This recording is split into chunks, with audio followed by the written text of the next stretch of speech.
Okay, Salman, did you get anybody? Yes, we have everybody inside. Okay.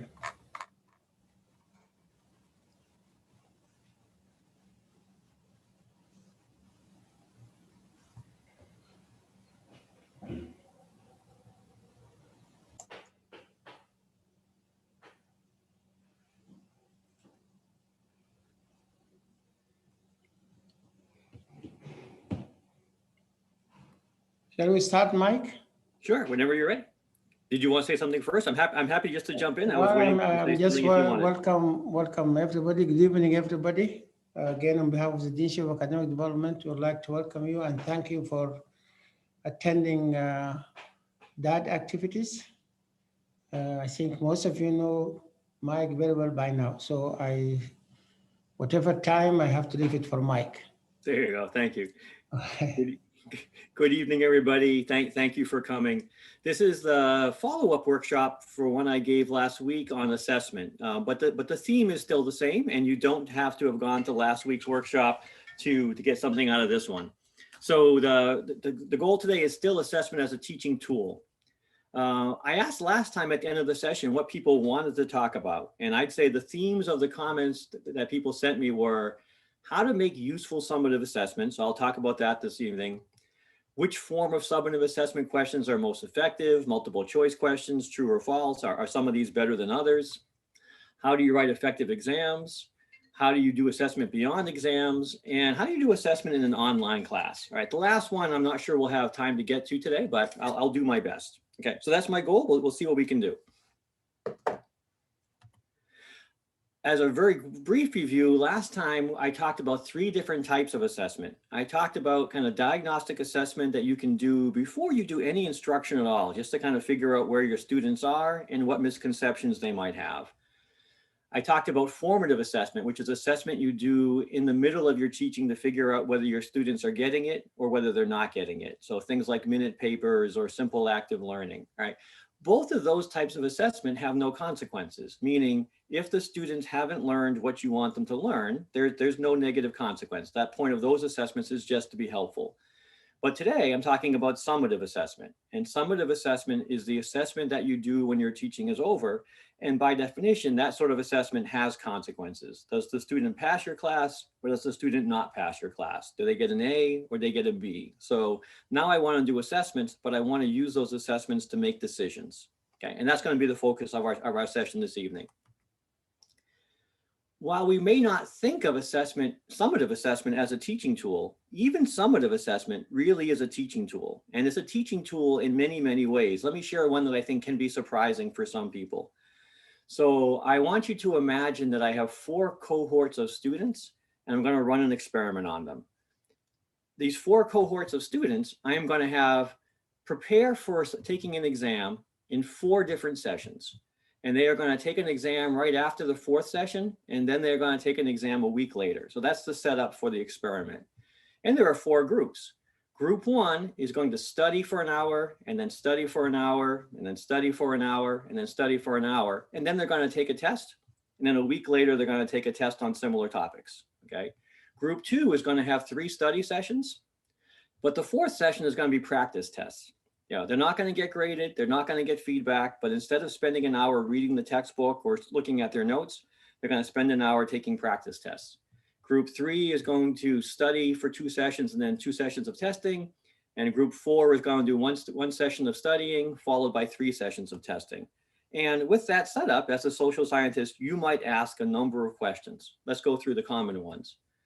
One question you could ask is, which group thinks they're going to do best? All right, if you were to poll these students and ask them, who's most confident about how they're going to do on the exams? In the chat window, you tell me, who do you think is most confident? Group 1, group 2, group 3, or group 4? Just stick a number in the chat window.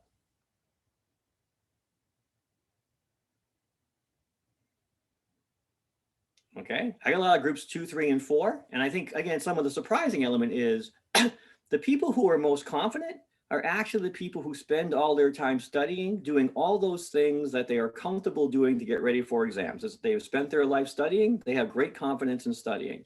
And by and large, they tend to be the most confident.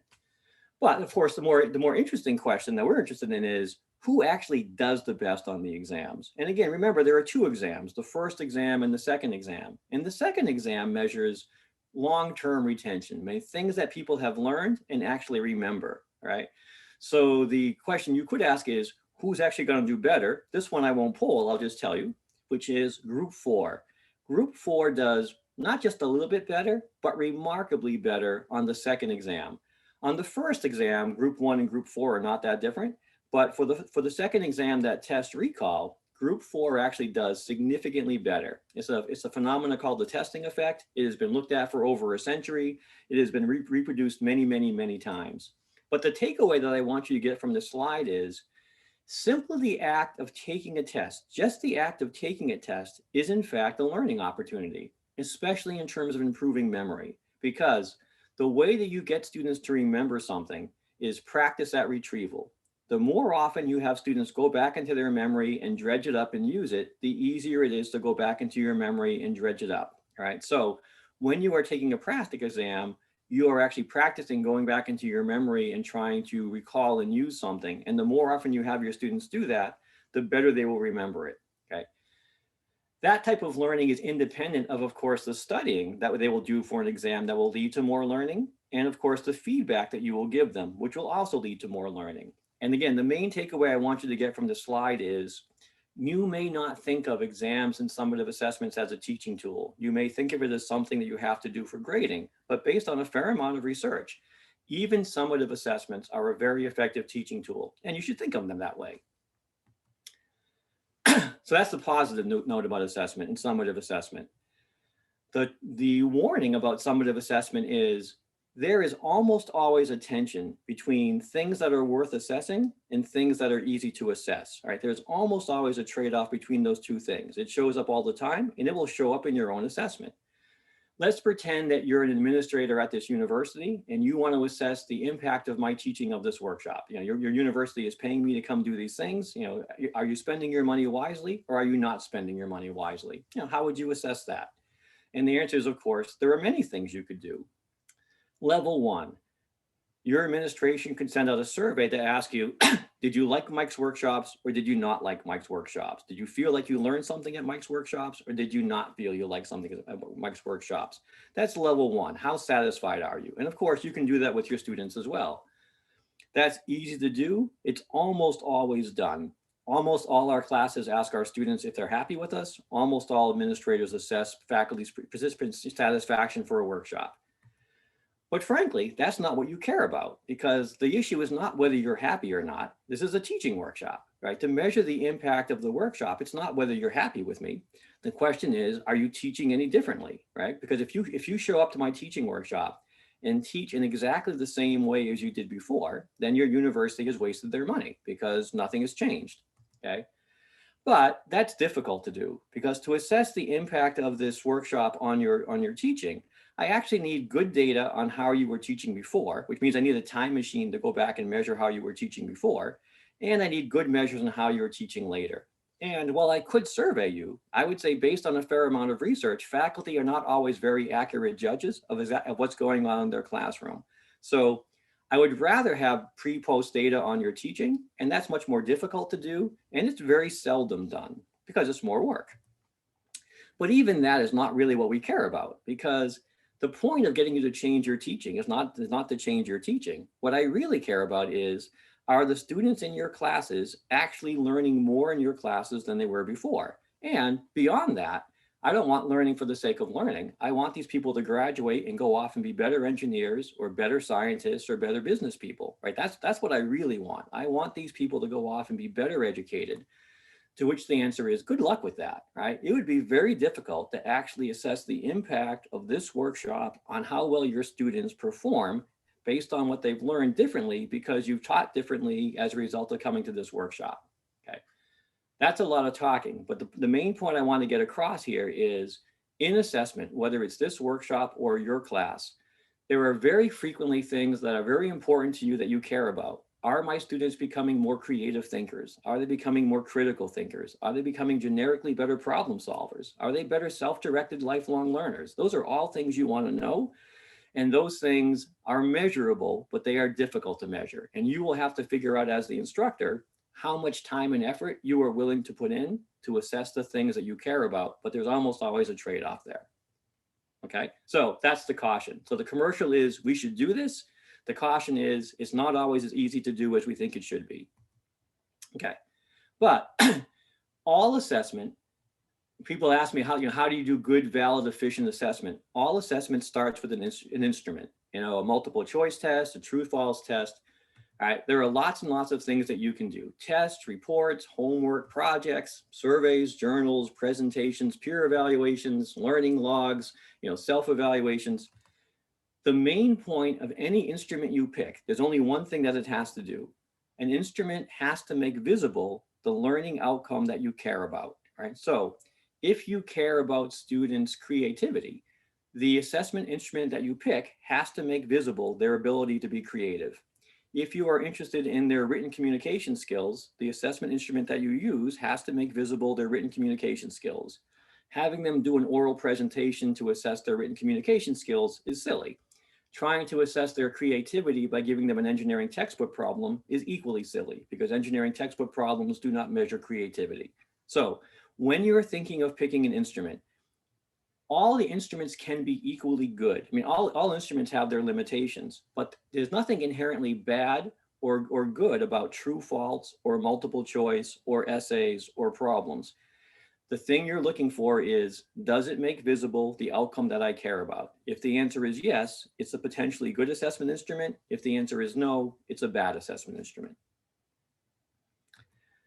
Okay.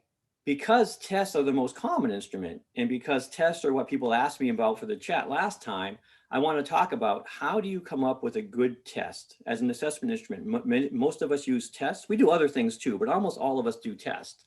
So I want to get you to think about this evening, what makes a good test a good test? And sometimes the best way of seeing what makes a good test is to look at a bad test and to point out all the things that are bad about it. So in about 60 seconds, I'm going to have you go into breakout rooms and look at an exam, and I want you to evaluate what's good and bad about this exam. But there are way more things bad about the sample exams than there are good, right? So you're going to find things to complain about, and that's fine. I want you to find all the things to complain about. Before I do that, so you have to pick a topic for the exam, and I picked fluid mechanics as the example topic. And this test is meant to assess students' understanding of Archimedes' principle. And many of you teach in disciplines for which Archimedes' principle is not terribly relevant. So let me clarify the thing that this test is meant to assess. Archimedes' principle is the concept that tells you how deeply something will float in water. That is, if I take an object and stick it in a fluid, it'll sink, and it will sink until the weight of the object is balanced by the weight of the displaced fluids. So the volume of displacement multiplied by the density of the fluid should equal the weight of the object. That's the concept that I want my students to know. And that's the assessment, that's the outcome that I want this test to assess, okay? With that in mind, I want Solomon to provide a link for you to access the sample exam and the solutions. And I want to put you in breakout rooms for about 3 or 4 minutes. And I want you to look at the exam and don't solve it. The solution is there, but don't solve the exam. I don't care about your knowledge of fluid mechanics. Look at the exam and tell me what's good about this exam, but more importantly, what's bad about this exam. Okay. Is there anybody who doesn't know what I want you to do?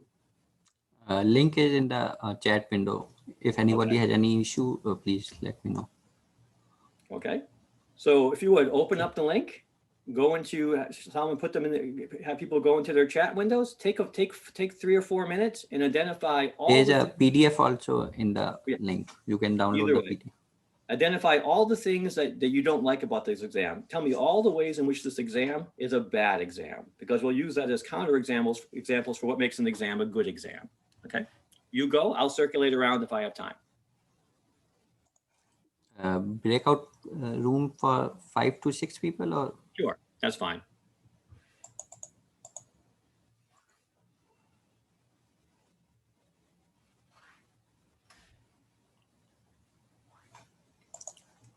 And someone's asking where the PDF is. Yeah. At the top of the link, you will find download in PDF. and that's a clickable link, and it will open the PDF.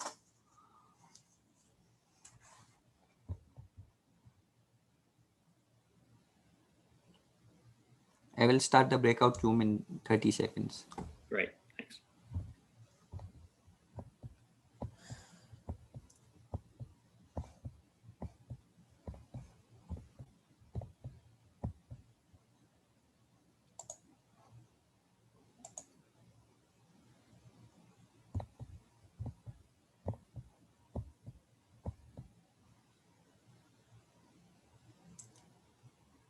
Okay, breakout room starting.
Oops. Hello, Ahmed.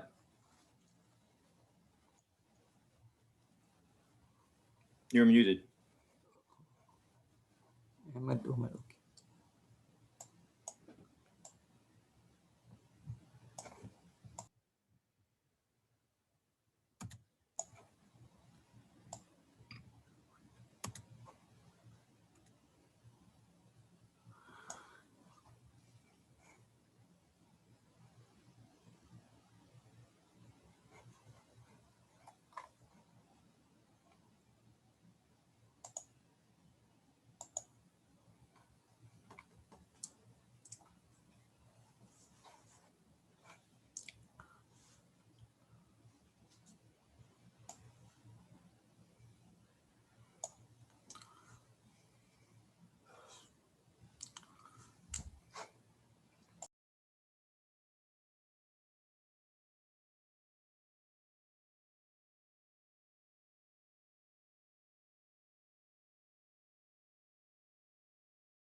Sulaiman, are you hearing me?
Okay, Salman, you can give them. We can close the breakout rooms if you want to send them a message that says you have 60 more seconds, and then we'll come back. Okay.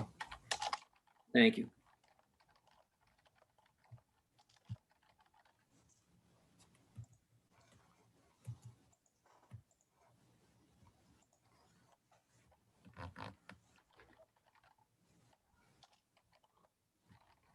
I'm not sure if it was in the room, I could not communicate.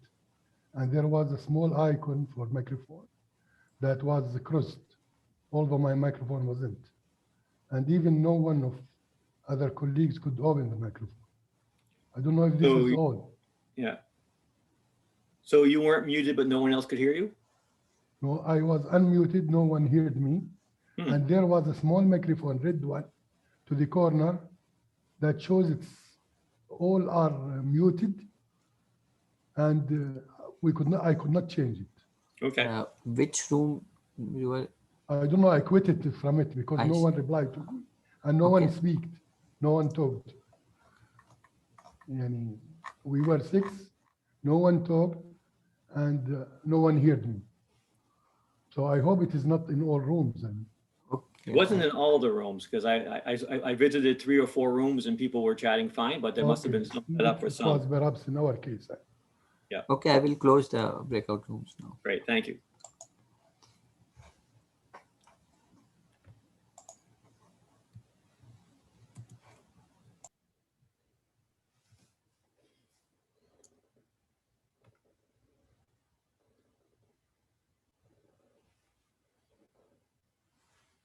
Okay. For those of you who are back a little bit early, I know everyone is coming back. Would you, in the chat window, put down something you thought was not so great about the exam, something about that assessment that you thought could be better?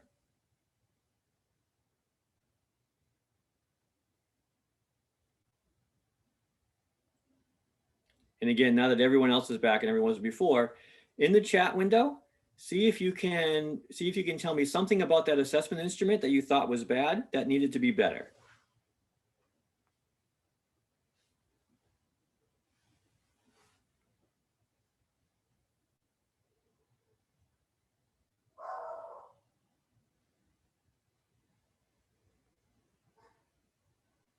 Okay, great. Let me just point out some of the things that are coming up and then talk about how they relate. That is, several people mentioned that it'd be very helpful to add a figure to that diagram, right? And I would agree. That is, the main message that I want to get across in terms of what makes a good assessment instrument is that a good assessment instrument measures what it is supposed to measure. So for example, this assessment instrument, I told you, was meant to assess students' understanding of Archimedes' principle. So if students understand Archimedes' principle, they should get 100. If a student understands Archimedes' principle and doesn't get 100, the assessment is not a challenging assessment, it's not a creative assessment, it's a bad assessment because it does not assess what it is designed to assess. So I don't care whether you know fluid mechanics or not. Reading that problem statement is a very confusing problem statement. Students may not be able to understand the actual system that I want them to assess. And if they get the question wrong because they don't understand the question, again, the test is not a challenging test, it's a bad test because it doesn't assess the thing that it's meant to assess. Someone also asked about whether you might have noticed that the test had different units. That is, some things were in one set of units, some things were in a different set of units. You know, again, is that good or bad? And the answer, of course, is it depends. If the instrument is meant to assess students' ability to work within different unit systems, then it's a good assessment. But if it's meant to assess their understanding of Archimedes' principle and they get it wrong because they don't know how to convert from one set of units to another, it's a bad assessment, okay? And that really is the takeaway that I want you to get. That is, when you're thinking about coming up with a good assessment instrument, I do think people overcomplicate it. It's not about whether it's multiple choice or true, false, or essays or anything else. What it's really about is, does the instrument make visible the outcome that you care about? And does the instrument actually assess the thing that it is supposed to assess and nothing else? Those are the two things that make the assessment a useful, valid assessment, okay? So that's the thing I want you to keep in mind when you think about coming up with an assessment instrument on your own, okay? Does anybody else have any other questions or comments about that particular test where you're not sure whether it's good or bad in some way?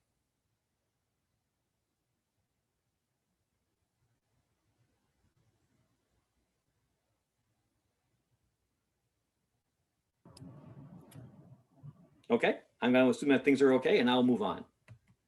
So I want to go through, again, some suggestions on how to come up with a good assessment instrument if the assessment instrument that you're using is a test. Because again, most of the questions that I got from the audience last time was, how do I come up with a good test? Some of it was about how to come up with a good test in online environments. But the fundamental theory of coming up with tests is the same whether it's online or in class. There are some mechanical issues with online that we could discuss that I'm not an expert on. But the basic fundamental premise for assessment is the same. Okay, so let me run through what I think are some of the highlights for how to write a good assessment instrument when that instrument is a test, right? I would say the first thing is how to write a good assessment instrument and make it useful is to have very clear instructional objectives in your class. That is, to have and share with your students what it is they should be learning, to design your classes around those objectives, and then to have the instrument measure those objectives, right? So that's, again, that sounds simple to do, but most of us don't do that. Let me give you an example of what I mean. That is, I don't know how many of you are already doing it, maybe you are. The best way of having a fair, useful, valuable assessment is to have very clear instructional objectives. An instructional objective is a measurable statement of what it is the students would be able to do if they have really learned what it is that you want them to learn. All right, so again, a good instructional objective is written with an action verb that clarifies what a student would be able to do if they've learned what it is you want them to learn. And the action verb is important. So if you're teaching thermodynamics and you say, I'm teaching the ideal gas law, and you say my instructional objective is I want my students to understand the ideal gas law, that's a bad instructional objective because it's not clear. When you say understand the ideal gas law, what does that mean? Do you want them to write the ideal gas law? Do you want them to explain when it's useful? Do you want them to use it to calculate something? Do you want to derive it from statistical mechanics? I mean, that's, that is, the word understand is not measurable. So what the best way of writing a clear and fair and inclusive exam is to have a list of instructional objectives and to use those to come up with your exam. So for example, here are 3 instructional objectives, 2 from an engineering class, 1 from a marketing class. If I'm teaching vapor pressure, a fair instructional objective might be, students should be able to calculate the vapor pressure of a pure fluid at a given temperature. And the first exam question could be something as simple as, calculate the vapor pressure of benzene at 20 degrees Celsius. Doctor, there are no slides. Are you sharing any slides? Are you seeing that now? Oh, I'm sorry, coming away. I forgot that when you go into breakout rooms, when you come back, the sharing has gone away. So let me go back. Sorry about that. Thanks for catching that, Salman. All right, are you back to the slides? Yes, we can see the slides. Right, thanks. So sometimes when I talk about sharing instructional objectives in advance, faculty think it comes across like hand-holding or spoon-feeding or lowering expectations. But it's none of those things. It's just good teaching. It's just clarity. All right. So for example, the second instructional objective is one I use in my heat transfer class. That is, students should be able to choose and justify an appropriate type of heat exchanger for any given process stream. Right. That's not a trivial outcome. That's not a trivial skill to learn. And it's clear, but it doesn't give them the test question. The test question would be, I have 1,000 kilograms per hour of kerosene flowing through a line, and I want to heat it up from 20 degrees Celsius to 40 degrees Celsius. What type of heat exchanger should I use and why? That would be the test question that asks students to do whatever it is I want them to do. Okay. And just to illustrate that instructional objectives aren't just for engineering and science, the third instructional objective that I have here is one that I stole from a marketing class online. So students should be able to define and be able to apply the 3 steps of target marketing. Okay. So the recommendation for coming up with an exam and making it useful and fair is 1, have a list of clear instructional objectives for the topics that you're teaching, and don't make students guess what it is they're supposed to be learning. That is, you should share your list of instructional objectives as a study guide. A week before the exam, you should tell your students very clearly, these are the sorts of things you should be able to do. And when you write your exam, you should simply ask them to do that, okay? The point that I want to emphasize is there is absolutely no educational benefit of surprising students on the exam. Students should know very clearly what your expectations are. What?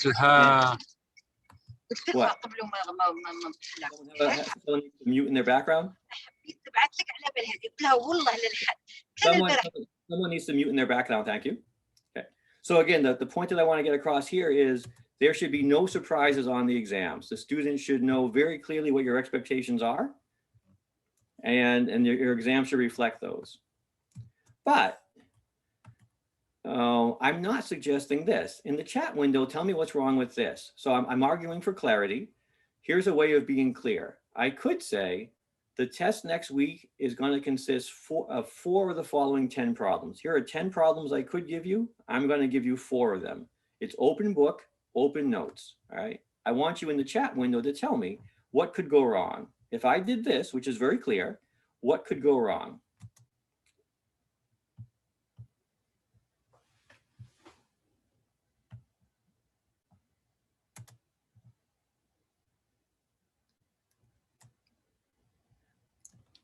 Someone asked about sample exams. There's nothing wrong with providing sample exams. Yeah. So again, what's going to go wrong? Wasif in particular got it, which is this is just going to check test memorization. That is, all my students need to do is go find the token smart kid in my class who knows how to solve every problem, and that they can get the answers from the smarter students in class. And because it's open notes, they can bring those solutions into the exam, and they can copy those solutions onto the exam. And what I'm measuring is the student's ability to find someone smart and copy their answer. And I'm not measuring their ability to solve these problems. That is, again, my instrument is not assessing what it is it's supposed to assess. So again, one of the principles I want to get across in terms of good assessment and fair assessment and valuable assessment is clarity. You should have very clear expectations. The more clear your expectations are, the more likely your students are to meet them. If your students know what it is they're supposed to be able to do a week from today, and they trust that you're going to assess them on those things, in that week, they will study and practice those things that they should be good at. That is, they will learn the things that you want them to learn, and they will think the exams are fair, and the exams will be fair. So that's the main message for setting up the exams. Have clear objectives, share them, and follow them. If you do those things, it checks all the boxes that you need to check to have a good assessment instrument. Okay. Some other points that I'd like to emphasize is in your assessment instruments, you need to assess the things that matter, right? So if you're teaching a marketing class or a business class or a science class or an engineering class, I'm sure there are some fundamental facts and equations that you care about, and there's nothing wrong with testing those things, though those are important outcomes for your class. But if things like critical thinking or creative thinking or problem solving are important to you, then you need to assess them, because it doesn't matter how many pretty speeches you give about the importance of creativity and critical thinking. If you don't grade them, then the students are going to very quickly learn that Dr. Prince says this is important, but he's never going to test me on it. And if he's never going to test me on it, I'm not going to study it. And if I don't study it, I'm not going to learn it. So if you have some high-level outcomes for your course beyond memorization and algorithmic problem solving, and I hope you do, then you need to assess those things. If you don't assess those things, then students are going to learn those things less well. So you need to assess the things that are important. Okay. The final caution in terms of where things go wrong, and then I'll pause to see if there are any questions about any of this, are sometimes what faculty do, because they want to challenge their students and push them for high-level things, is they will ask some high-level questions on the exam. They'll ask their students to do some evaluation or analyze a complicated problem or do something creative, but they've never taught them how to do it. So when you're making up your exams, and people like me are pushing you to assess some of those high-level things like creativity or critical thinking, which I think are important, the caution is, don't spend all of your time in class lecturing on levels 1, 2, and 3 at the low levels of Bloom's taxonomy. Don't give all your homework at levels 1, 2, or 3 on Bloom's taxonomy, and then on the exam, for the first time in the artificial environment of an assessment, ask the students to do something that you've never asked them to do before, right? So I do want you to have your students analyze and evaluate and be creative.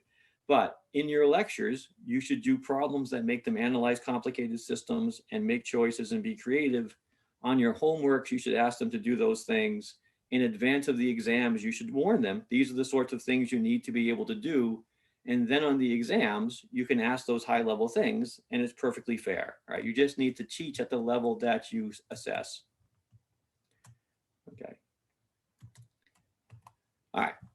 Those are, I think, the basic kind of instructional design principles for coming up with a good test. Any questions about anything so far? Let me pause and give you a chance to stop me from talking if people want to talk about something about tests.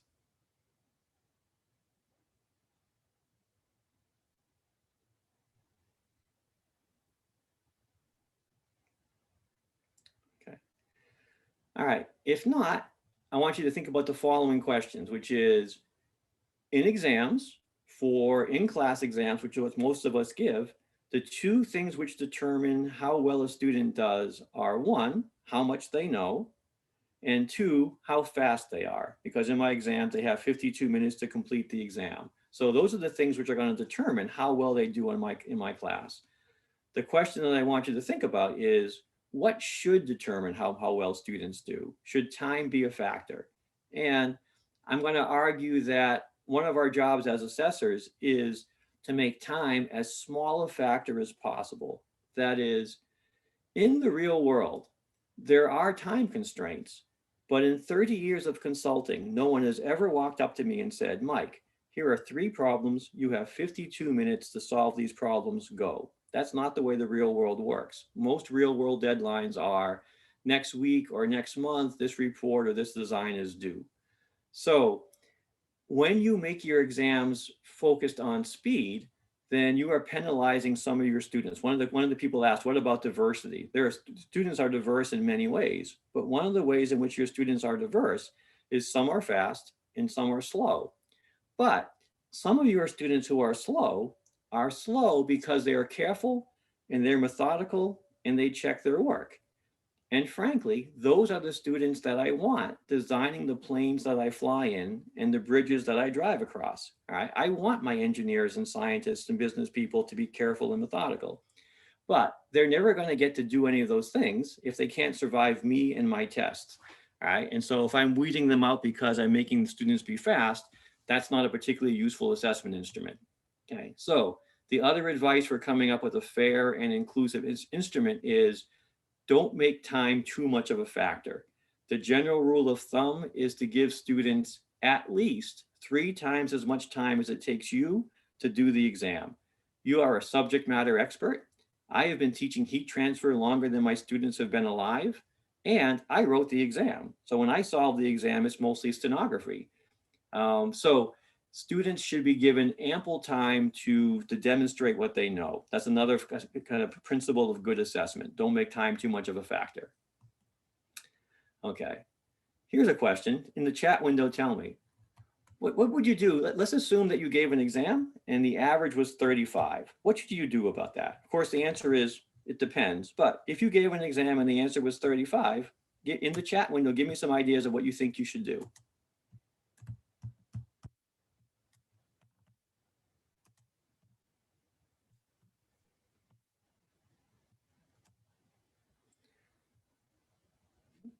So far I have one solution that is great. So far I have retest, select the best 4 or 5, give them a makeup exam, give them an alternate test, explain the exam so students can retake it. Again, all things that I would do. Teaching is a complicated, field. What should you do? Of course it depends. But, the advice here is if you gave an exam and the score was low, my advice is that, you could either scale the grades, which is fine, but doesn't fix any problem. And I like the answer that most of you gave better, which is this is an opportunity that if students didn't do well, it's because they didn't learn the material very well. All right. So I would say, next Monday, there's going to be a retest. Everyone got question 1 wrong. There'll be a retest on question 1. I will take those points and add them to your last quiz grade. They get better grades. They learn more. Everybody's happy. Okay. But again, the basic message is all of us mess up. If you give an exam and the average 30 is 35, consider at least the theoretical possibility that it was just a bad exam. That is, we are not psychometricians. Our confidence in our ability to come up with exams is not as good as we think it is. So admitting, being humble about that is okay. Someone posted about what if a couple of students did well? I would say, and again, the answer is that depends on your teaching philosophy on points. I'm perfectly happy to give those students 110 on the exam. I don't lose any sleep about that at all.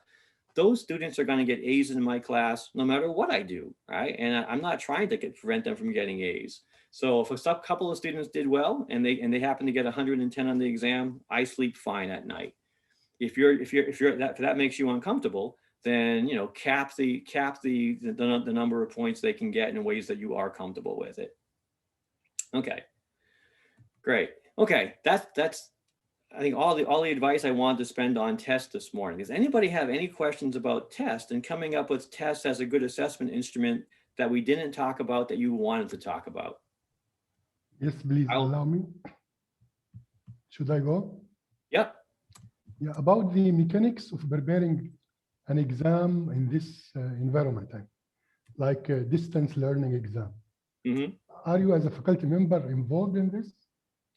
Just making the question random, different choice, random blocks. I am not an expert on online assessment, and in my own cases, so I am familiar with some of the literature on how to minimize cheating in online exams. So I'm familiar with some of that literature. Is your concern about cheating, or is your concern about just coming up with a good instrument?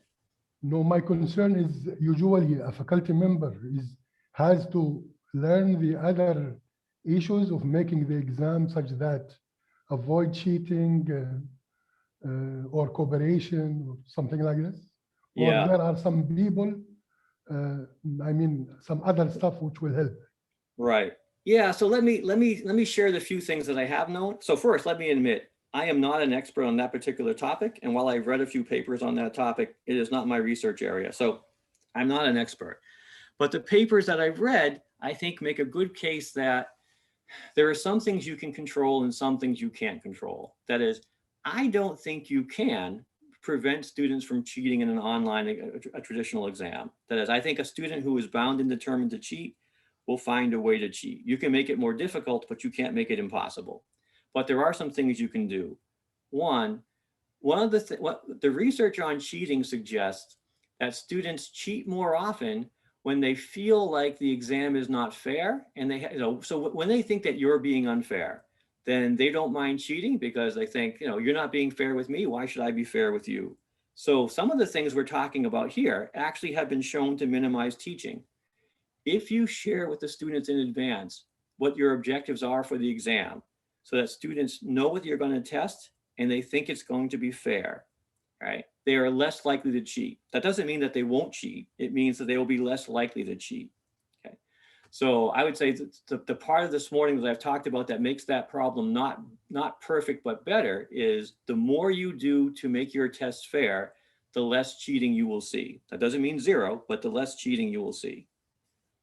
I think it's up to you about how much energy you want to invest in the anti-cheating systems. I think the students can beat any anti-cheating system you put out there, but you know how much energy you want to spend there is up to you. Mike, can I have a question regarding to that time? Yeah. Okay, I'm just experiencing, you know, now the problem about online is different if, for example, we are in a class talking about, you know, the time should be not as, you know, as essential for you look like to make short time for the student to finish the exam. You should give them enough time. The problem what's happening if you do that online, definitely increase the cheating. And I realized this one when I give more time. Yeah. The problem about it, I look on overall my exam today, for example, I made the quiz for them. I look in the end and the result, I got, you know, 70% average. I have 1/3 of the class make 9 and 10. And some of them, you know, other look like almost another third or 50% make between, you know, 7 and 8. And if you just drop a little bit below. I ask them in the end, what we should do, you know, guys, what you feel like, you know, you cannot be able to accomplish and all this. Some people say the time is so short, you just give us more time and all kind of stuff. And how you gonna deal with this situation, especially online? See, if face-to-face, I'm seeing them. I can understand if they need time, I can even extend it. It's not big deal. If I say I put 1 hour or 90 minutes or something, I can give 10, 15 minutes more. Online is gonna be a problem for us. Right, it's a great question. And again, I don't think there's a perfect answer to that question. So again, the literature on cheating suggests two things. One, you know, the more fair you make your exams, the less cheating you get. But the other thing, which is what you're talking about, is the easier you make it to cheat, the more cheating you will see. Like if it's easy to cheat, you will see more cheating. In an online environment where it is difficult to watch students during the exam, then it is easier to cheat. And in general, we see more cheating. That's a research result, and it's not surprising. All right. My own personal approach to that has been to rely less on exams in my online classes. So I rely more on oral presentations and design reports because those are harder to cheat on. Not impossible to cheat on, but it's harder to cheat on that than it is on a take-home exam. And that's why I do that instead of take-home exams. But that works for me in a class of 35. If I were teaching 100 students, I wouldn't have that option.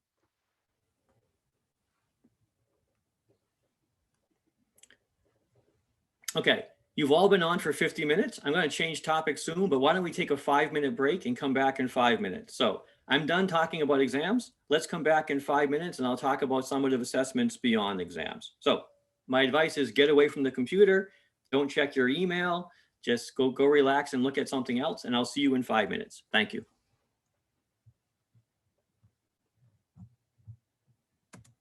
Let me turn my video back on. Hopefully everybody else is back.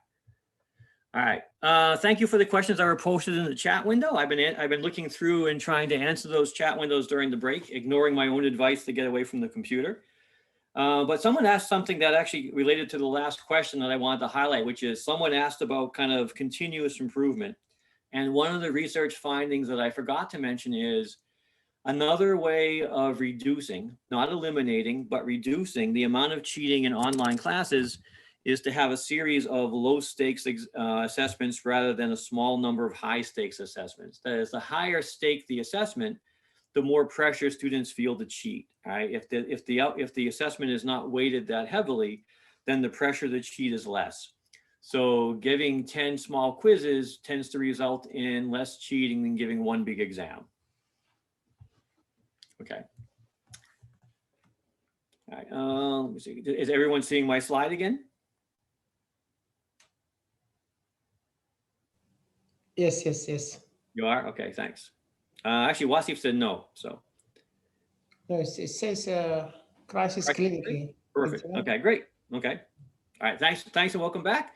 Again, let me I'm done talking about exams unless people want to talk about more. The situation I want to give you is the following, which is I want to imagine that we're not doing an exam now. Now we're doing an oral report, and you're having student teams do oral presentations, and you listen to people like me, and you ask them to do some high level creativity or analysis or evaluation, but things aren't going well.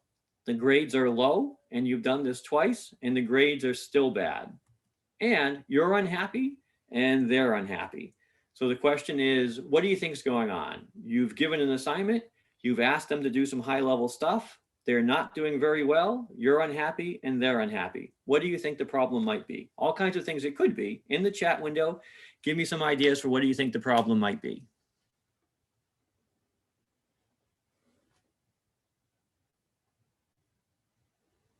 Great. Excellent. That is the very first things that come up are exactly the sorts of things I want to get across. And again, I am sometimes embarrassed by the simplicity of some of the things that the educational research suggests. But in point of fact, many of the good teaching techniques are fairly clear and simple, which is one of the ways of having students meet your expectations best is to have clear expectations and share them with the students. And that was the whole point of the conversation we had about exams. One of the ways to get your students to perform better on the exams and to actually learn the material better and to do less cheating and to feel more included in your class. Every single one of those outcomes is improved by having clear instructional objectives and sharing them with your students and basing your exams on them. That is simply having and communicating and explaining clear expectations makes all those elements of assessment better, right? And that issue is universal. It's true for a whole variety of assessments, not just exams, but in this particular case, oral presentations. Great. So you want clear expectations. The next part is, how do you do that? So in the chat window, you tell me, how would you do a better job of communicating your expectations for something that's open-ended, like a design report or an oral presentation or a problem-based learning assignment? What could you do that would clarify your expectations so students understood what it was you were looking for?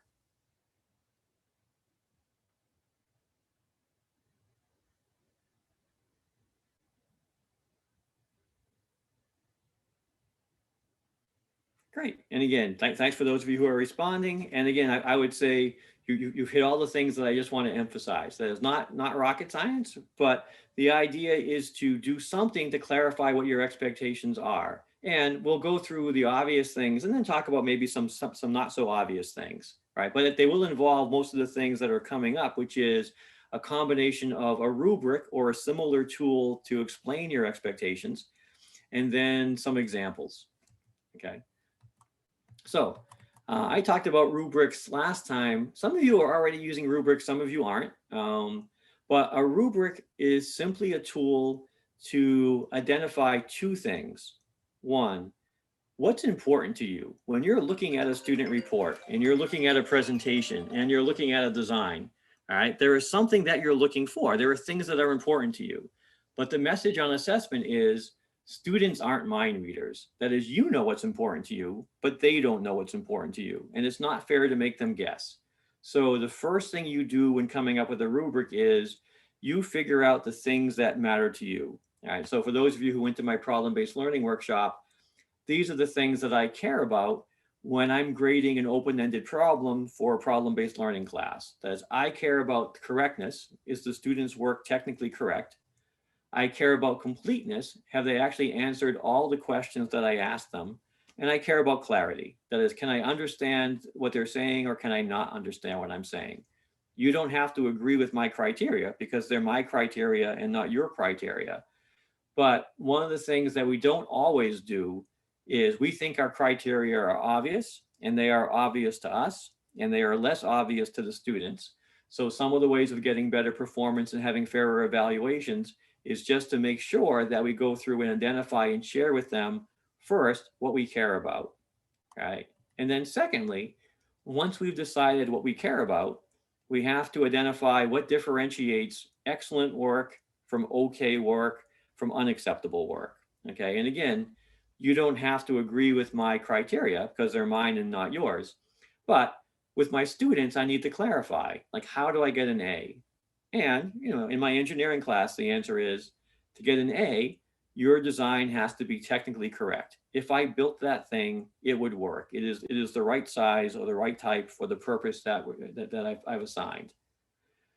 To get a B, your answer has to be conceptually correct. You have to know what you're doing, but maybe you're sloppy and did a math mistake or a unit mistake. So, your design won't work, and that's bad, but you've really learned most of what I want you to learn, and you can get a B. If you get a C, you've made one conceptual error. It's not sloppy. There's some important concept that you need that you don't have. Okay, so this is the standard advice for assessment, which is one of the ways of getting better assessments and happier students with your assessments is sharing expectations. Rubrics are one way of doing that. That's a fairly common tool. Many of us, if not most of us, already have rubrics. But for those of you who don't, or for those of you who want to make their rubrics better, what I'd like to do is a short activity where you get a break from listening to me. And I want people to take a minute on their own and come up with a rubric for some assignment in your course that you care about, and make it a nice high level assignment. So on your own for the next minute or two, pick some sort of assignment that you would give in your class that's a little open-ended, an oral report, a written report, a design, a marketing plan, a business plan, whatever it is for your discipline, and see if you can come up with a rubric. Tell me what it is you would care about, the things you would look at. And then for one of those things, tell me what differentiates excellent work from acceptable work from unacceptable work. Okay, is there anybody who doesn't understand what I want you to do? Okay, if not, this is quiet on your own time, on your own, on a piece of paper. Think of an assignment, think about what you care about, and see if you can draft a rubric for that one thing, identifying excellent, acceptable, and unacceptable work.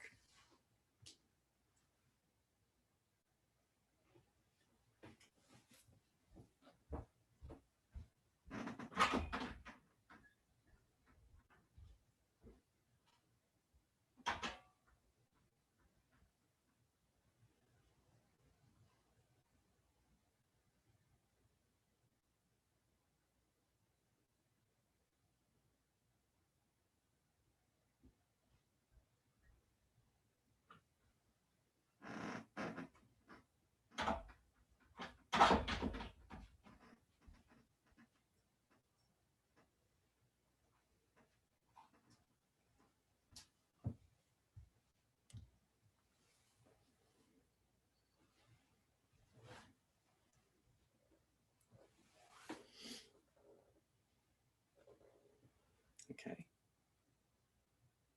And I would say, as soon as you have something, stick it in the chat window. Give me some outcome that you care about and tell me what differentiates excellent from acceptable from unacceptable work.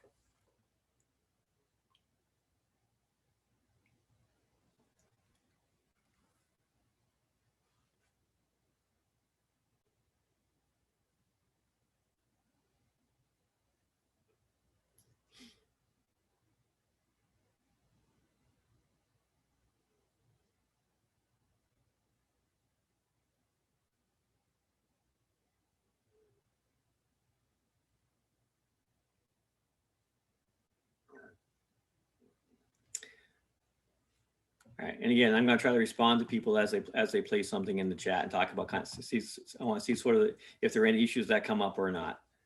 Okay, but again, if you haven't done it, it's not always trivial to distinguish what separates an A from a B, from a C, from a D, from an F on some outcome that you care about. And again, if it's hard for you to figure that out, it's even harder for your students to figure that out. So taking the time to try to clarify that can really be worthwhile.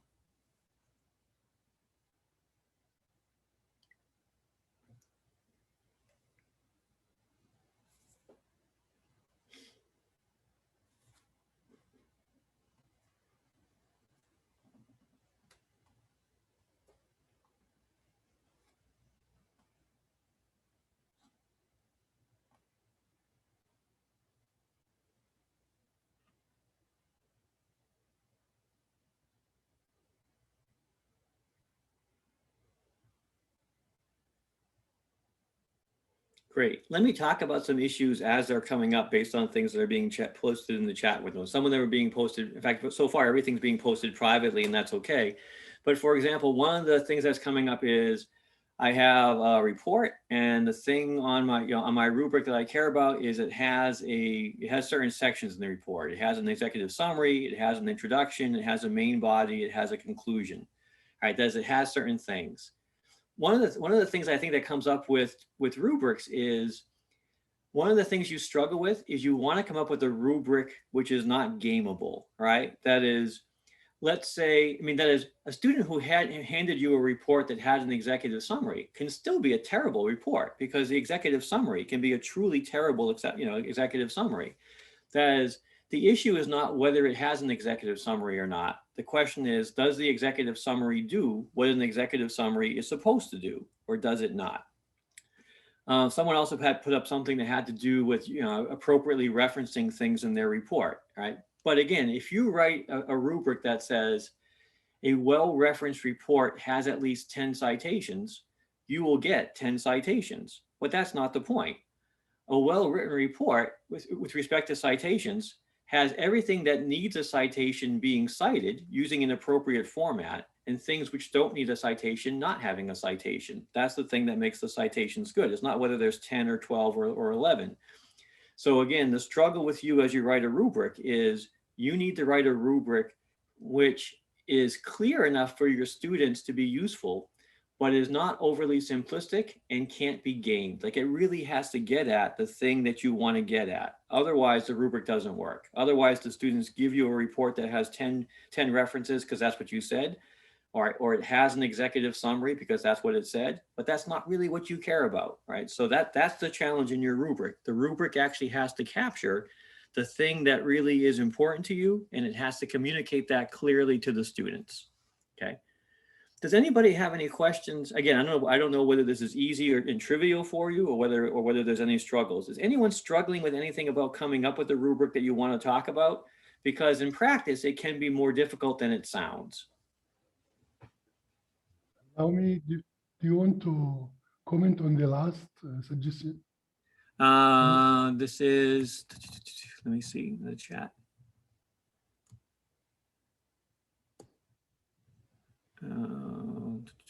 Yeah, I guess. An assignment of 3 problems. Okay. With 3 problems. It starts with I cannot, Mike, I cannot. The sentence starts I cannot. Yeah, I can't, I'm looking for that in my chat window here.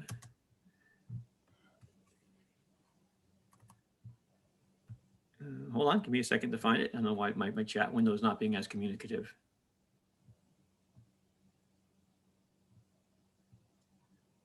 I don't see that in my chat. Husni can read it to you. Why don't you read it, Husni? Do you allow me? Yeah, Yeah. go ahead. Okay, I suggested for assignment of 3 problems, I gave three rubrics: coverage, correctness, and end time. Okay. For What do you coverage, mean by impact? it is the last one in the chat. But perhaps Yeah, my last thing in chat says, does it apply to exams? Is the last thing that my chat says. So I'm not sure if there's a communication issue on my end. after go ahead. Okay. Go ahead 2 chats, Mike, you will see that. This just came after that. Yeah, and that's my last one. Oh, here we go. Yeah. Nope. We cannot see it, yes. I don't know if I can share my screen if you want. Yeah, maybe you can share your screen. Is there a way for me to share the screen? Share screen? Post it again. Disabled. Yeah, or just why don't you just read it out loud? Why don't you just Read ask it, me the yes, question? yeah, Yes, yeah, it's read okay. it. I'm assigning 3 problems. I'm making 3 rubrics for each problem: the coverage, the correctness, and the deliver time. For coverage, those who cover the 3 problems, they get A in this part, 2 problems B, one problem C, less than one between D and F. For correctness, the same. 3, 2, and 1, or less than 1. For end time, submission before or at the deadline is A, submission after 6 hours B, submission after 1 day C, the last one is two days or more. Right. Then I take the average. Right. So the only question I would ask you is, do those actually reflect the things that you care about? That is, do you care, is the difference between a B and a C, handing it in after 6 hours versus handing it in after 12 hours or 24 hours? Like if that actually reflects the thing that is important to you in ways that you think is fair, then it's a good rubric. If it's clear but kind of arbitrary, and you go, Mike, really, I don't care whether it's 6 or 12 hours. I don't think that's worth the difference between a B and a C. Like if that's how you really feel, then making it specific and measurable doesn't make it better if it doesn't actually get at the thing you care about. If it does get at the thing you care about, that's fine, right? And only you can tell me whether that gets at what you care about or not. Yeah, this is an excellent note. However, the letters A, B, C, D, F is not a letter grade. It is a scaling to give a grade for assignment, which is one of perhaps 7 assignments during the course. Yeah. And this is a rubric for the grader who will go and grade this. Right. So yeah, and again, I would say my response is the same, which is only you can tell me what honestly matters to you in the assignment, and only you can tell whether the words that you've written. So the words that you've written are very clear. The student can tell, or the grader can tell which grade they should get. All right. So that aspect of the rubric is great. But that in itself doesn't make it a good rubric. Right? It is a good rubric if you say, Mike, those really are the things that I care about. Those really are the things that are important. Those really are the things that the grader should be looking for. If your answer to that is yes, then it's a good rubric. Thank you. Okay. The second thing I want to think through, that is many of us have rubrics. I'd be surprised if, at least half the people in the room weren't already using rubrics. But the second question that I want you to think about, and maybe give me some answers in the chat window, is a rubric is like any other communication, which is we think we're being clear, but we are often a whole lot less clear than we think we're being. So in the chat window, I want you to give me some ideas of what else you could do to clarify your expectations with your students, other than just saying there's a rubric, it's on the course Moodle page, go look. All right. In the chat window, give me some other ideas of how you could use a rubric to make that rubric clear and to actually use the rubric as a teaching tool. Okay, I got people sharing it with students in advance, which is great, but I don't know about you. Some of my students will read that and some of them won't. Here we go. Discuss it verbally with them, which I think is better. Okay, so option A is at least share it with them. If you don't share it with them, they don't have a chance of understanding it. Talking about it with them is also good. And the thing that I've done that I like best in terms of rubrics, here all I wanted to say is, you don't need to make up your own rubric. You can find some online. Are my slides back up again? Can people see my slides? Yes. Okay. The thing that many of us don't do that I'd like to recommend is closer to what Ahmed said, which is kind of discussing it, but doing more than discussing it. So for example, my recommendation is if you're teaching, let's say, report writing, and you're trying to get your students to be better writers, which is a difficult thing to do, having a rubric is great. Okay. Discussing the rubric is also great. But what actually might be better is to have the students practice with the rubric. So the recommendation, if you've never tried it, is to try this, which is assign your students a short piece of writing that is terrible, and have the students take the rubric and use that rubric and grade that draft. Don't make the draft 37 pages, make the draft 2 pages, make it something that's short and easy for the students to read, and have them use the rubric to grade that assignment. So that will get them to actually think about the rubric and be familiar with the rubric and internalize the rubric. But some of those students are going to misinterpret your rubric, right? So the second piece of the recommendation is for you to also use the rubric to grade that work and to ask your students how they would grade it, and then to discuss how you would grade it, and to spend some class time talking about the differences. If they're grading it differently than you would, to talk about why you're giving it a certain rating as opposed to the rating that they're giving it. And do it one more time. Give them a second piece of writing, maybe not quite as bad, and one more time ask them to use the rubric to grade the writing, and one more time share how you would grade that piece of writing and discuss any differences. All right. This takes a little bit of time, but it doesn't take a ridiculous amount of time. And what I found is doing this results in much, much better reports. Right. After this activities, the students have a much clearer understanding of what it is I'm looking for. Right. Giving them the rubric is okay, but this is much better at getting them to actually understand my expectations. And again, if there's one message at all from this morning on assessment, it is that the more clearly you communicate your expectations, the more likely it is that students will meet those expectations, right? And so just as with exams, I'm recommending that you have instructional objectives and you share them in advance.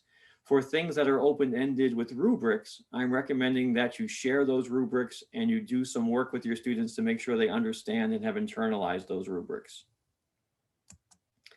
Okay.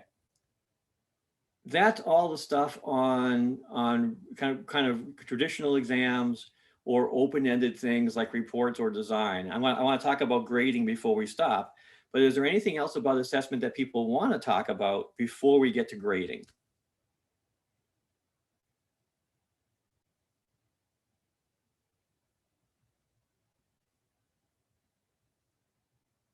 Okay. If not, let me ask you a question, which is, when you are doing grading, you have options. The first thing you need to think about is what's going to be the basis for your grade. So what's the basis for the grade in your class? Is it achievement? Are you going to grade the students on how much they've learned, which is, it seems straightforward. Are you going to grade them on improvement? Let's say I'm teaching Calculus 1. And let's say I have some student who already had Calculus 1 in high school, and he starts out the semester kind of based on what he already knew, and he does really well on the first exams.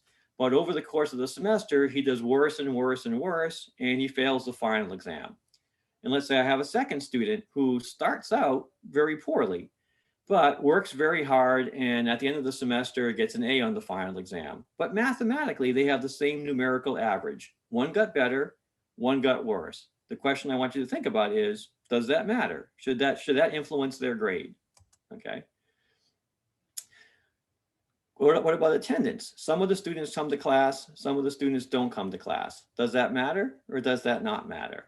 Okay. What about participation? Some students actually participate in class, some students don't. Does it matter? Does it not matter?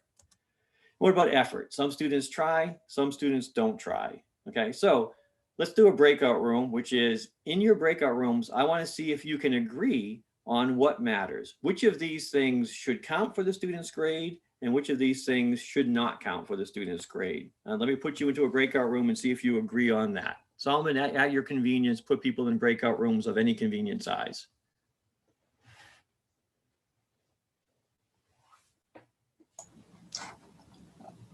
I am opening the rooms again. Great, thank you. And again, what I want you. Sorry, it's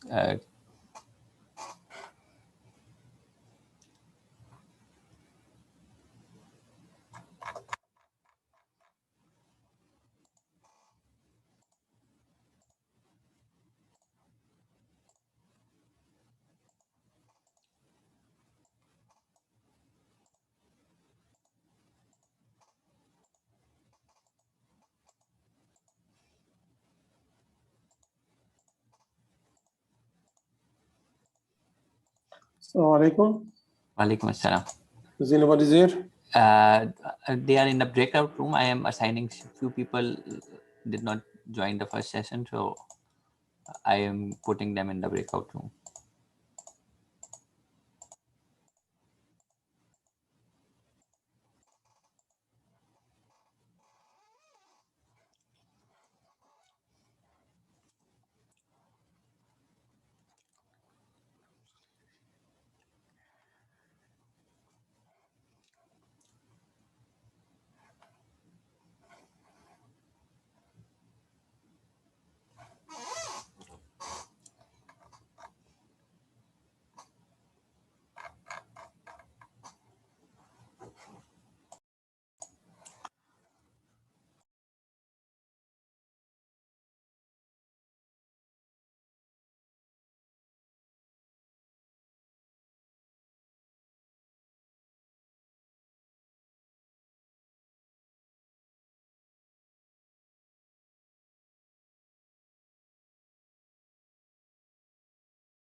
Okay. Salman, why don't you send out a note that says we're going to close the breakout room in a minute? Okay, I will send. Thank you.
All faculty is attending now.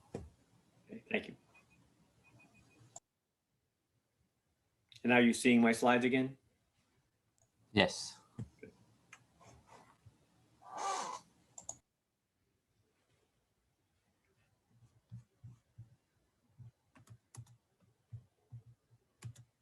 Okay, welcome back, everybody. So part of what I'm curious about is kind of the level of agreement in your groups, which is, does everybody agree on what it is you should be grading on? I know, you tell me. Did everybody agree, or do people not agree? No, there is a surprise. Some factors depend about the nature of the course. For Yeah. example, physical training, Mm-hmm. participation or attendance is very important. Okay. You don't think physical attendance is important in something that has mental training? No, I mean course in physical training. It is a sport. Okay, yeah, Course but in sport. sure. So I agree that it's important for a sport to show up. The question I'm asking you is, don't you think it's important to show up for a class as well? For some students, I mean, they can work alone and come to the exams and quizzes. Yeah. Yeah. So again, can I say something? Yeah. Sorry, can I say something? Hey. Yes.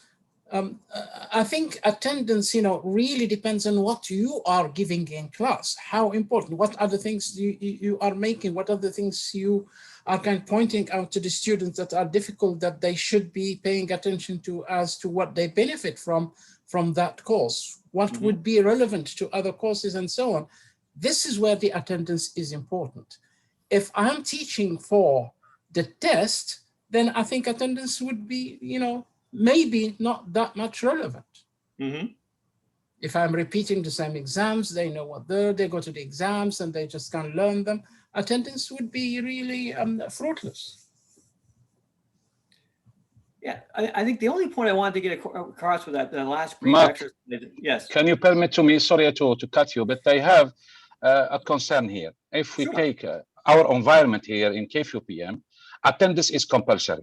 And students should go and come to the class. My question is, of course, I learned this from a long experience in teaching. I mean, about now 32 years in higher education. Yeah. And I learned something that attendance is really, if we consider as part of the class performance, is very subjective. And what I did in my, of course, in my course syllabus, I give a percentage. 8% ask good question, make valuable observation, answers a question effectively on ongoing basis. 6% frequent participant, but all questions, answers, or observation are not always effective or not ongoing basis, or tend to discourage effectiveness. 4% only participant and frequently, or question and answers do not reflect adequate preparation or late to class. So you have a fairly detailed one. So don't Yes, get all the details, because but you have a fairly detailed one. yeah, I don't want to give too much details, but concerning the class performance, Yep. attendance, since it is a compulsory in our university, Mhm. so it means that we have to find a way to make this attendance more effective, and there is no efficiency and effectiveness of this attendance because it is part of the evaluation. So we have, if the student is missing a number of classes, he will be dismissed. So this is the thing that we have to see. And when we are talking about the exam, of course, it's a must, even some faculty among them. And I believe that exams, it's not reflecting what we are doing. It's not reflecting because it depends how, especially the situation that we are living now, we are teaching online, how we can guarantee that our exams are are evaluated in a proper way, or the other side, are they doing, or etc., etc. So this is the reason. This is the reason we have to consider all these issues before talking about the grading. Okay, so let's see if I can facilitate a conversation around some of those things, right? Because there were lots of points in the issues that you raised, and let's see if we can talk about them. So one of them was the issue that's come up several times now, which is about how do you know with your online exams whether you're really measuring what students have learned or not? That is, are they cheating? Are they not cheating? Like that was one of the concerns that you're worried about? No, I'm not worried about cheating because I'm not worried about cheating because if from the beginning we have to go from the trust, because I know that cheating is existing everywhere. But if we make it as a target that students are going to cheat, it means it will deviate. It will deviate my money better. KFUPM paying so much money. Corinna, you have to turn your back. You have to turn your thanks. Can you mute your? Yeah, they did. Okay. So again, I just want to make sure I understand what your concern is. So again, the whole point of the session is to talk about whatever concerns people have. I want to make sure I understand yours. So what things that it is not clear for you in order to clarify? For example, cheating, of course, cheating, everywhere is it. I mean, we cannot miss it. So if I put it my target, give me one simple thing that you're concerned about that we can talk about. I'm talking about that. Don't put the cheating as your target. For example, the student. So from that, if it means that you are going to limit to determine the way that you are going to prepare your exam or your quiz or whatever. Okay. Okay. So thank you. Fine. Okay. Thank you. Again, I can go back to that if you want. The point I wanted to get across with this particular slide is I don't think it's necessarily obvious what it is that you should grade on in the class. I don't think it's obvious to us as instructors. I've been doing this job for 32 years. I think you can make achievement, I think, is obvious. Clearly, the grade that students get in our classes has to be based, at least in large part, on their academic achievement on the assessments that we give. So there's no disagreement about that. But I think rational people can decide whether they want to take improvement into account. And there's a real reason to take an improvement into account. I know a student who starts out poorly and ends up well, probably learned more in the class than a student who started out well and ends up poorly. But they get the same number. And so whether I take that into account is a judgment call on my part as the instructor. You can make a rational argument either way. The only suggestion that I have for the workshop is clarity and consistency. That is, you are the instructor of the course. You will decide whether you want to take improvement into account or participation or effort. But the workshop recommendation is two things. One, whatever you decide, announce, and be clear about it. That is, announce your grading scheme on the syllabus and apply it uniformly to everybody. The second thing that that is a more practical concern is you shouldn't take into account grading things that you're unwilling to assess. So for example, in my particular classes, I think participation is important, but I don't grade it because I'm not willing to put in the time and energy to keep track of who participates and who doesn't participate, and not only the amount of their participation, but the quality of their participation. That is, that's me, it doesn't have to be you. But if you're not willing to put in the time and effort to assess something accurately for all the students in your class, what you're saying is it's not important because it's not worth your time. And if it's not important, it shouldn't influence the student's grades. So the workshop recommendation is you choose anything you want, be clear about it, be even-handed about it, and make sure you're willing to actually assess the thing that you think is important for their grading. After that, it's entirely up to you. Mike, I have a question. Yeah. If we claim that the final exam is comprehensive and we Yeah. all do that, then why don't I give the final grade based on the final exam? Sure. All right, and of course, the entire European system is based in large part historically on that, right? You know, one exam at the end, which more or less determines the grade. So, and as you can imagine, there are both good and bad things about that. But the bad parts are, one, anybody can have a bad day. Two, by definition, it's a very, very high stakes assessment, so it encourages cheating. All right, so, you know, that is, multiple measures of assessment are going to promote more learning, and they're probably going to be a better assessment and a fairer assessment. But, you know, Syed, you know, your point is a fair one. That is, it's not irrational to do one final exam at the end, but there are also reasons not to do that. And I've given you a couple.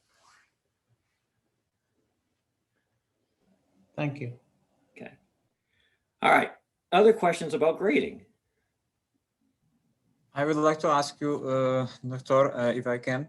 You know, we have always in the department, we have to be unified with the evaluation of the students. So we cannot really choose which criteria we will use. We have, this was given to us and we have to review them.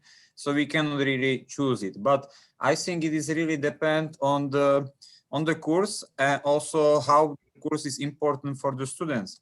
So we speak about the physical activities. If we speak about the recreational people who are doing the sports just for their fun, for them, only one thing which counts is their attendance, nothing else. So that if we speak about students, it is just the attendance, nothing else is as important as that they are physically active. If we speak professional athletes, it's not important how often they go to the training, how much do they train. The most important things is their performance.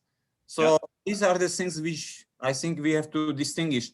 And sometimes as the teachers, we don't have the rights to choose which tools for evaluation we will use and how we will distinguish it and how we will, you know, how we will evaluate our students. That is You're right. That is, I mean, I'm fortunate and I have a lot of freedom to choose. You know, you teach and if you're co-teaching, you have less choice. And at public universities in the United States, we're actually not allowed to grade on attendance. At a private university, I'm allowed to, but there have been some lawsuits from students at public institutions, and the outcomes have suggested that faculty are not allowed to grade on attendance. So there are places where you don't have that choice, but there are places where you do. Okay. All right, let me wrap up and then with a couple more points and then try to have a little time for open discussion. Some other choices you have with grading is you have different options for how you distribute the grades in your class. So for example, option one is you could grade on a curve, which means the top 10% of your students get A's, the next 20% get B's, the next 40% get C's. That is, you want a Gaussian distribution where the average grade is a C or some measure. Or you could not curve, which is, you know, if you get above a 90, you get an A. That is, if everybody in your class gets above a 90, everybody gets an A. If everybody in your class gets below a 60, everybody fails. So again, in the chat window, you tell me which of these is better. You can distribute the grades along some Gaussian curve. You could have some objective criteria. All right, which one of these is better? In the chat window, tell me which one's better. And if you want to tell me why, tell me why.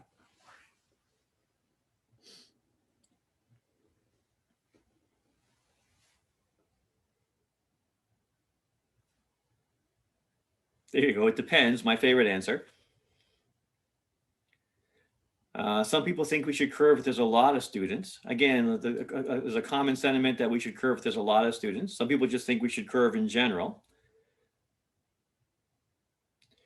For the people who think we should curve because of the class size, can you tell me why you think the class size should influence how we grade?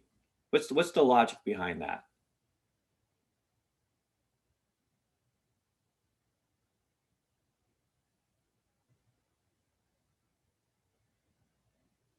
Again, I need someone who actually thought. So I say I saw 4 or 5 answers that suggested that what you do should depend on the class size.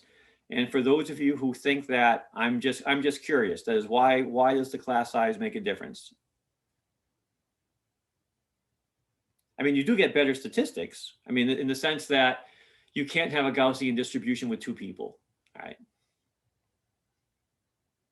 Okay, so here again, the idea, the point of a workshop, I think in part, is to get you to step back and think about things that you're doing sometimes without necessarily thinking about it too much, because you've been doing it that way for a long time. Some of us curve, some of us don't curve. My usual answer for what to do in a workshop, like the last one, is it depends. Like when I asked you, what do you think should be the basis of the letter grade? I mean, the answer of academic achievement was clear. The other ones really were up to the instructor. Here, though, I would say there's actually a fair amount of research to suggest which one is best, all right? And what the research suggests is this one. That is, curving creates a competitive environment.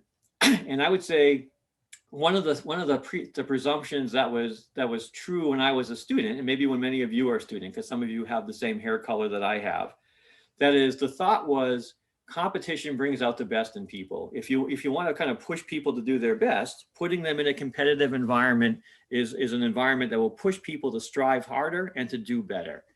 And that's a rational thought that turns out to be more often than not wrong in terms of education. All right. In education, what you find is that cooperation leads to much better learning in general than competition. So curving is a situation where there is a competition in the class. If there are 30 of us in class and only the top 10% can get A's, so only 3 of us can get an A, then if Saeed gets an A, that's 1 less A for me. So I have no incentive to help Saeed do well. In fact, if he does poorly, I benefit. So what you find is that you get more learning and better motivation in classes where you don't curve. That is, objective grading does tend to lead to better learning. So if your question is, what type of grading approach could I adopt that is likely to improve the amount of learning that goes on in class, then my recommendation is don't curve. Curving actually leads to less learning than curving. Okay. For people who love to curve, is there any particular reason why you like curving? That is, what's the benefit of curving from people's perspective? What's good about it? That is, it does give you a uniform grade distribution that's the same from year to year, so it's consistent. Is that the main is that the main benefit, or is there some other benefit you can think of? There could be a lot of failing grades. Well, let me differentiate. That is, scaling is different than curving, right? So, for example, if in objective grading where you don't curve, right now I've kind of said that anything above a 90 is an A. The rule for grading is you can make changes as long as those changes benefit everybody. So if, for example, you think that in your class some students really deserved A's, but no one has a 90 average, and you think the problem is you, the final exam that you made up really was harder than you thought it should be, all right? That is, there's no reason why you can't drop the criteria to go, everyone that gets an 85 or higher now is going to get an A. All right, that's not curving, like that's not competitive. That's just recognizing that you did something that by mistake had a negative impact on students' grades, and you're going to be generous in some way to make up for it. All right, so that would be my response to, if you look at the grade distribution based on your initial prediction, and you're seeing lots of students failing, and you honestly don't think those students deserve to fail, then you're allowed to scale that grade. That's not the same as curving, okay? Any other concerns?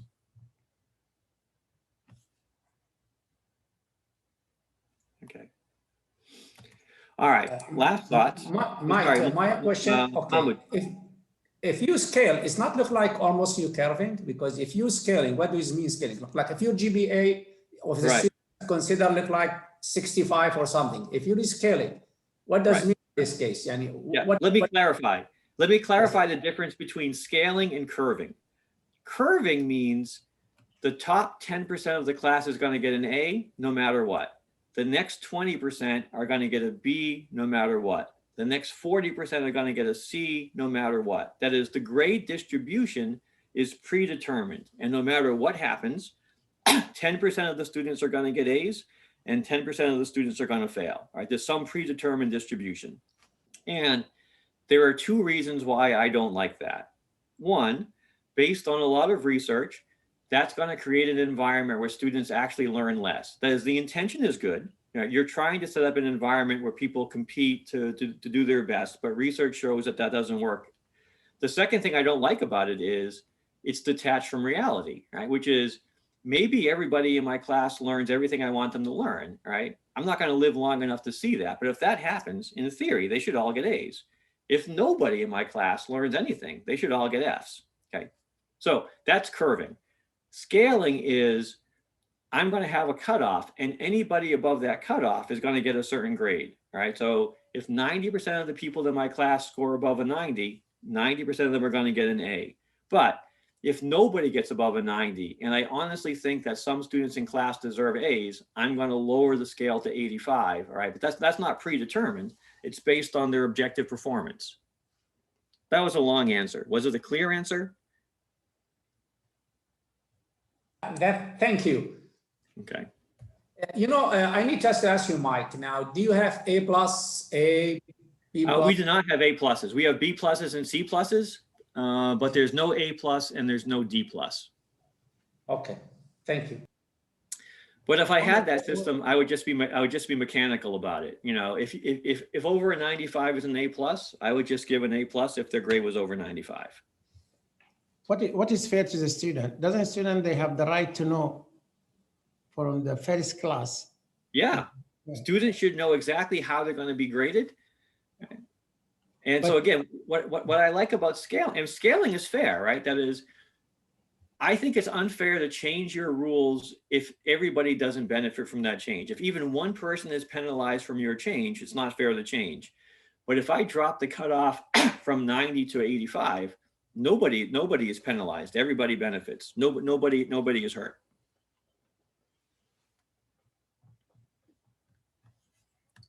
Okay, let me wrap up with final thoughts because I know it's your evening.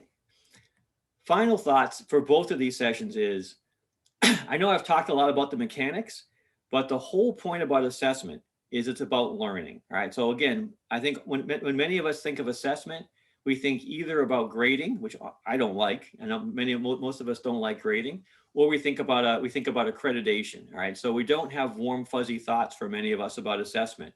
But assessment really is about learning. So I want you to think about assessment as a learning tool, all right? And the assessment often drives the learning. So if something is important to you, make sure you assess it. It doesn't matter how many pretty speeches you give about the importance of creativity or critical thought or anything else if you don't assess it, all right? So if it matters, make sure you're assessing it, all right?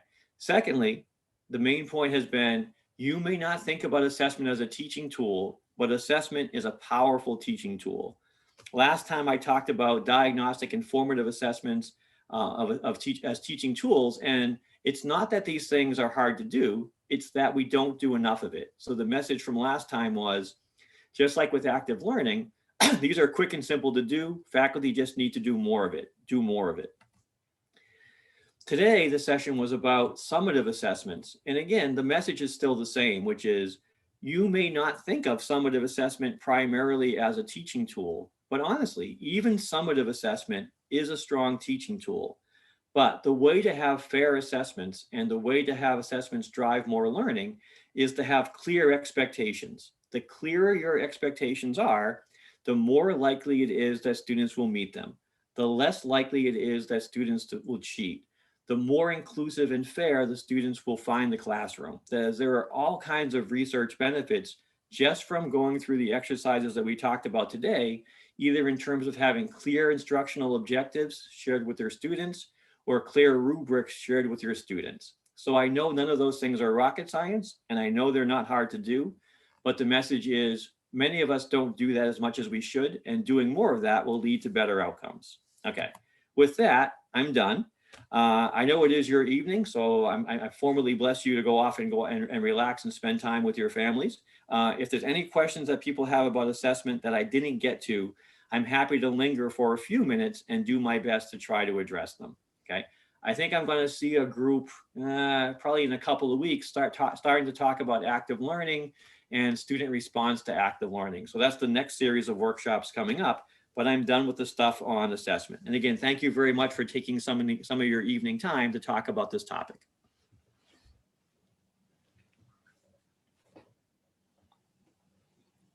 Thanks a lot, Mike. You're very welcome.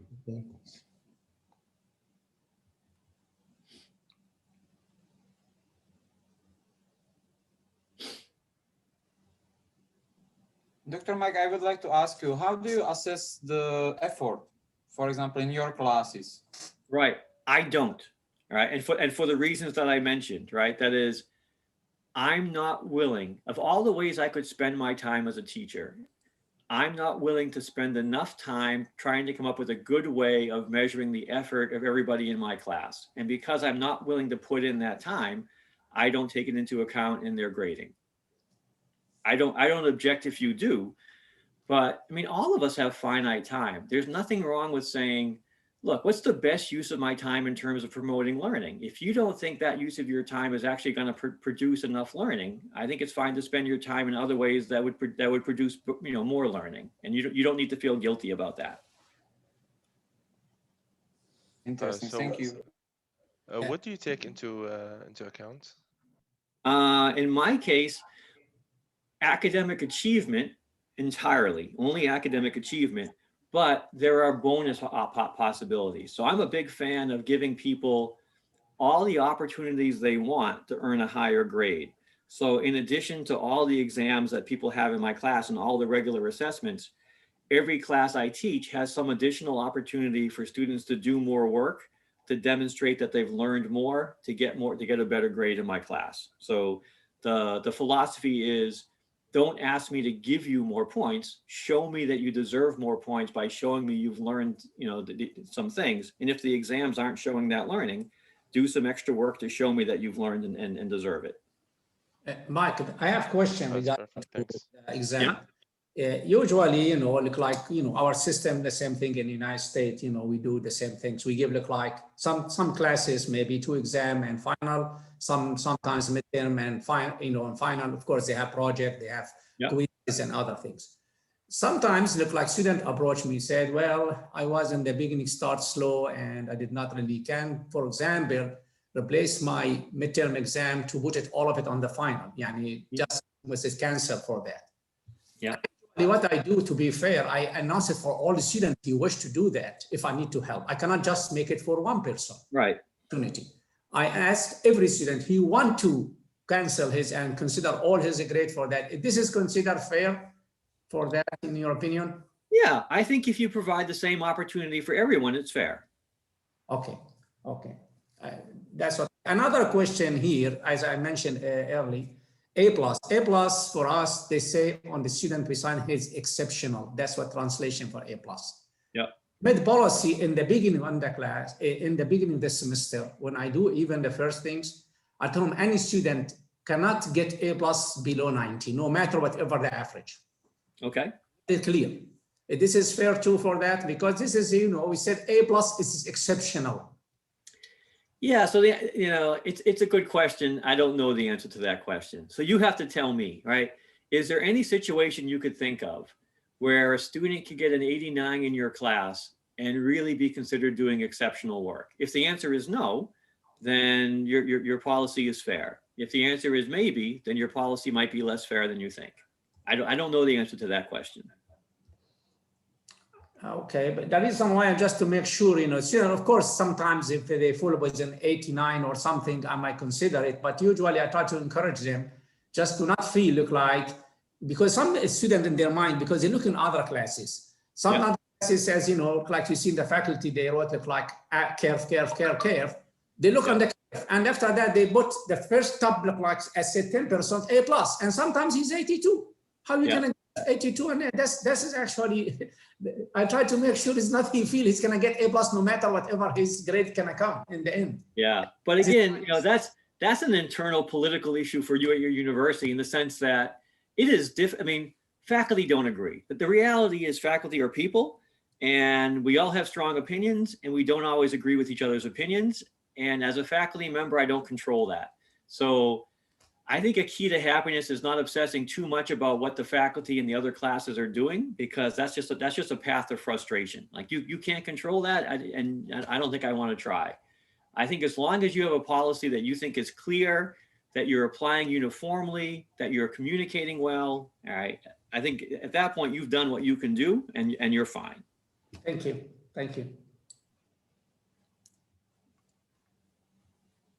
Any more questions? Yes, can I ask a question, Dr. Sayed? You may. Yes, so just if you are only focusing on achievements, so the question is how to ensure the student engagement to the class. Yeah, so again, different, right? Like how do you get people to show up? How do you get people to participate? Like that's your question? Yes. Yeah, so again, different ways you can do it. My own personal philosophy is to try to make the class as worthwhile as possible. That is, people vote with their feet. So if people aren't coming to your class, the question to ask yourself is like, why not? All right. And so, and then my focus is on trying to control the things that I can control. If you're not coming to my class because you have a medical issue or a psychological issue, or if you're not coming to my class because you have to work 40 hours a week to support your family, I'm not going to change that. All right. So what I can control is I can make my class worth coming to. So I spend all my time trying to make my class as worthwhile as possible. And that way the students will more often come because there's something valuable in my class to come for. And that's the only strategy I use. Sure, excellent. All right, I'm going to bless you to go off and enjoy the rest of your evening with your family because it's late, but I will see some of you in a couple of weeks, I think, when I'm speaking again. Thank you for your attendance. I know someone asked for the slides, and I'm happy to have Syed or Solomon share the slides with people who want to see them. We always share the slides. Okay, great. I will see you all again. Thank you again for your attendance. Thank you, Mike. Thanks a lot. Yep. And thank you, Salman. You're welcome, Doctor. Yeah, thank you, Solomon. You couldn't do it without you. Yes, yes, you can end the session. Okay. Thanks a lot.